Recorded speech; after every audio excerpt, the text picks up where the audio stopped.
आओ बहू, तुम्हारा स्वागत है। हाँ बहू, आज से ये तुम्हारा ही घर है। भगवान करे तुम्हें हर खुशी मिले। नई नवेली दुल्हन के रूप में खड़ी राधिका असल में दिल्ली की रहने वाली थी, लेकिन उसकी शादी शांतिपुर नाम के एक छोटे से शहर में हो गई थी। राधिका अभय से शादी करके ससुराल आ गई, जहाँ उसकी सास कमला, ससुर रमेश और देवर विकास रहते थे। राधिका को देखकर उसका देवर विकास बहुत खुश हुआ और बोला, भाभी आप तो इतने बड़े शहर से आई हो, वहाँ तो सब कुछ मॉडर्न होता है। हमारे यहाँ सब थोड़े ही ऐसी है। कोई बात नहीं देवर जी, मुझे ये सादगी ही पसंद है। चलो राधिका, तुम्हें तुम्हारा कमरा दिखा दूं। जी माँ जी। वैसे तुम्हें खाना बनाना तो आता है ना? हाँ माँ जी, मुझे सब कुछ बनाना आता है। चलो ये तो अच्छी बात है। वैसे हमारे यहाँ सब कुछ घर का ही बनता है। बाहर का खाना ना तो मुझे पसंद है और ना ही अभय के पापा को। हाँ माँ जी, मेरे घर में भी सब घर का बना खाना ही खाते हैं। खासकर सबको मेरे हाथों के बने पराठे बहुत पसंद थे। पराठे? हमारे यहाँ नहीं बनते पराठे वराठे। हमारे यहाँ तो पूरी, कचौड़ी और सब्जी दाल ही ज्यादा बनती है। खैर देखते हैं तुम क्या क्या बना पाओगी। नई बहू पर तंज कसकर उसकी सास कमला अपने कमरे में चली जाती है। उधर राधिका भी मन ही मन सोचने लगती है कि वो कैसे अपने ससुराल वालों का दिल जीते। फिर अगले दिन राधिका सुबह जल्दी उठती है और जल्दी जल्दी सबके लिए रसोई में आलू के पराठे बनाने लगती है। और फिर शायद माँ जी को ये पराठों का नया तरीका पसंद आए। खाने में तो अच्छा ही लग रहा है। राधिका बड़ी उम्मीद से खाने की टेबल पर अपने बनाए पराठे रोल रखती है, जिन्हें सब लोग हैरानी से देखने लगते हैं। अरे वाह राधिका, ये तो कमाल लग रहे हैं। माँ पापा आप भी खाकर देखो ना, आपको पसंद आएंगे। वैसे ये है क्या? पराठे ऐसे थोड़े बनते हैं। ये तो कोई ढाबे का खाना लग रहा है। देखो बहू, आज बना लिया कोई बात नहीं, पर आगे से ध्यान रखना। हमारे यहाँ तो सादा खाना ही बनता है। अब माँ जी, मैंने सोचा थोड़ा अलग ट्राई करूं। अब अगर आपको पसंद नहीं तो मैं सादे पराठे बना दूंगी कल से। ठीक है, स्वाद तो बुरा नहीं है, लेकिन ये रोज रोज नहीं चलेगा। राधिका को कमला की बात सुनकर थोड़ा बुरा लगता है, लेकिन वो चुप रहती है। वो तो अपने ससुराल का दिल जीतने की कोशिश कर रही थी, लेकिन उसकी सास कमला पहले ही दिन उससे नाराज हो गई थी। ऐसे ही कई महीने बीत जाते हैं। कैसी हो भाभी? अब तो बहू वाली हो गई हो, खूब सुख मिल रहा होगा अब तो। हाँ, सुख के नाम पर पता नहीं खाने में क्या क्या बनाती रहती है। पराठे को गोल गोल करके उसमें चटनी भर देती है बस। अरे आजकल के बच्चे तो ऐसे ही हैं। मेरी बेटी भी पता नहीं क्या क्या अजूबे बनाती रहती है। थोड़ा बहुत ठीक है, लेकिन घर को घर की तरह चलाना चाहिए। अब देखते हैं आगे नई बहुरानी और क्या क्या करती हैं। राधिका अपनी सास कमला और पड़ोसन शालिनी की बातें सुन लेती है। उसे ये सब सुनकर दुख होता है। फिर उसी शाम क्या हुआ? तुम्हारा मुंह क्यों लटका हुआ है? माँ जी को मेरी हर बात में कमी नजर आती है। मैं कितनी भी कोशिश करूं, लेकिन वो कभी खुशी नहीं होती। राधिका तुम अपना बेस्ट कर रही हो, माँ को थोड़ा वक्त दो। वैसे तुम्हारे पराठे रोल्स तो सच में कमाल है। तुम क्यों ना इन्हें और लोगों तक पहुँचाओ? मतलब? एक काम करो, तुम ना एक छोटा सा बिजनेस शुरू करो। मुझे यकीन है लोगों को तुम्हारे पराठे रोल बहुत पसंद आएंगे। शादी को कई महीने बीत चुके थे, लेकिन अब तक राधिका अपनी सास कमला को खुश नहीं कर पा रही थी। इस बात से वो दुखी रहने लगती है। अभय भी ये सब देख रहा था। अभय चाहता था कि राधिका कुछ अपना काम करे ताकि उसका ध्यान कमला की बातों से हटे। फिर अगले दिन राधिका कुछ पराठे रोल्स बनाती है और विकास को देते हुए कहती है, विकास अपने दोस्तों को खिलाकर देखो। मैंने इस बार रोल्स में फिलिंग कुछ अलग रखी है। अगर उन्हें पसंद आए तो बताना। भाभी ये हिट हो जाएंगे, देखना मेरे दोस्त ऑर्डर मांगेंगे आपसे। चलो भाभी मैं चलता हूँ, शाम को मिलते हैं। विकास उन रोल्स को लेकर कॉलेज चला जाता है और फिर शाम को भाभी पता है, मेरे दोस्तों ने कहा है कि आपका ये पराठा रोल मार्केट में सबकी छुट्टी कर देगा। कुछ दोस्त तो सुबह घर आएंगे, कह रहे थे कि भाभी को पहला ऑर्डर तो हम ही देंगे। सच में? अपने देवर की बात सुनकर राधिका बहुत खुश होती है। धीरे धीरे बात फैलती है और लोग राधिका के घर आकर ही उसे पराठे रोल्स के ऑर्डर देने लगते हैं। वो घर के बरामदे में ही अपने पराठे रोल्स का एक छोटा स्टॉल शुरू करती है। बहन जी, आपके पराठे रोल्स की तो बात ही अलग है। वैसे आप पनीर वाला रोल भी बनाती हो क्या? अभी तो नहीं भैया, लेकिन कल से शुरू कर दूंगी। इसी तरह दिन भर में 5-6 लोग राधिका के हाथ के पराठे रोल्स खाने आते। धीरे धीरे ही सही, लेकिन राधिका का पराठा रोल्स की बिक्री शुरू हो जाती है। फिर एक सुबह भाभी मेरे दोस्तों ने कहा है कि वो अपने परिवार वालों को भी पराठा रोल के बारे में बताएंगे, तो आप बस तैयार है ना? अच्छा चलो देखते हैं। अब वैसे थोड़ा डर भी लग रहा है। दीदी सुना है आप पराठा रोल्स बनाती हैं, एक पनीर वाला बना दो जल्दी से। हाँ अभी बनाती हूँ भैया।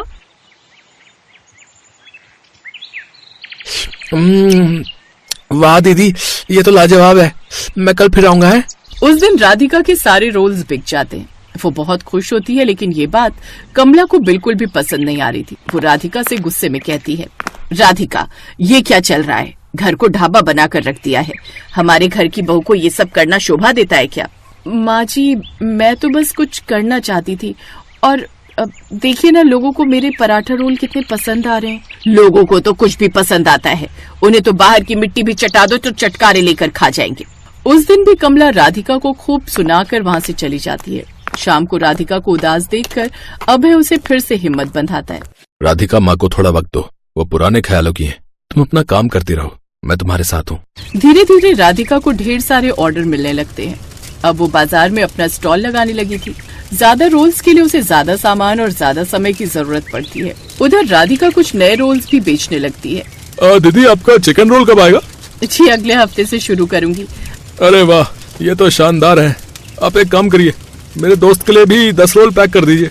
एक तरफ राधिका से सारे ग्राहक खुश थे, तो उधर उसकी सास कमला तो मुंह फुलाए बैठी थी। शाम को वो अपनी पड़ोसन शालिनी के घर जाती है। और बताओ भाभी। क्या बताऊं शालिनी, ये राधिका तो हद ही कर रही है। अरे पहले घर को बाजार बना दिया, अब बाजार में ठेला लगाए खड़ी रहती है। बताओ, भले घर की बहू ऐसे ठेला लगाती अच्छी लगती है क्या? भाभी, पर मैंने तो सुना है कि लोग उसकी बड़ी तारीफ कर रहे हैं। वैसे आप कभी गई हो क्या उसके स्टॉल पर? मुझे लगता है आपको एक बार तो जाना चाहिए उसके स्टॉल पर। हो सकता है कि आपको वहाँ जाकर अच्छा लगे। है, मुझे क्या खाक अच्छा लगेगा? अरे हमारे जमाने में बहुएं घर संभालती थी, बाहर दुकान नहीं चलाती थी। मुझे बिल्कुल पसंद नहीं ये फालतू के चोचले। कमला गुस्से में शालिनी के घर से चली आती है और ठान लेती है कि अब वो इस बारे में अपने पति रमेश से बात करके ही रहेगी। आप कुछ कहते क्यों नहीं राधिका को? ये लड़की बाजार में ठेला लगा रही है। कमला, वो मेहनत कर रही है, लोग उसकी तारीफ कर रहे हैं। अरे हमें तो गर्व करना चाहिए उस पर। गर्व? और हमारे घर की इज्जत का क्या? इज्जत मेहनत से बढ़ती है, किसी के हुनर को छुपाने से नहीं, समझी तुम? मैं जानती हूँ कि आप मुझसे नाराज हो, पर सच मानिए माँ जी, मेरे लिए आपकी खुशी सबसे जरूरी है। आप कहोगी तो मैं कल से ही स्टॉल लगाना बंद कर दूंगी। उस रात कमला बहुत देर तक उसके बारे में ही सोचती रही, और फिर अगले दिन राधिका के स्टॉल पर। जल्दी कर राधिका, 2 और पनीर रोल का ऑर्डर है। एक काम कर, तू सब्जी पराठे लगा, मैं तब तक चटनी तैयार करती हूँ। ये देखकर राधिका की आंखों में खुशी के आंसू थे। वो अपनी सास को गले से लगा लेती है। हाँ हाँ ठीक है, पहले ऑर्डर पूरा कर दे, फिर लुटा लेना प्यार।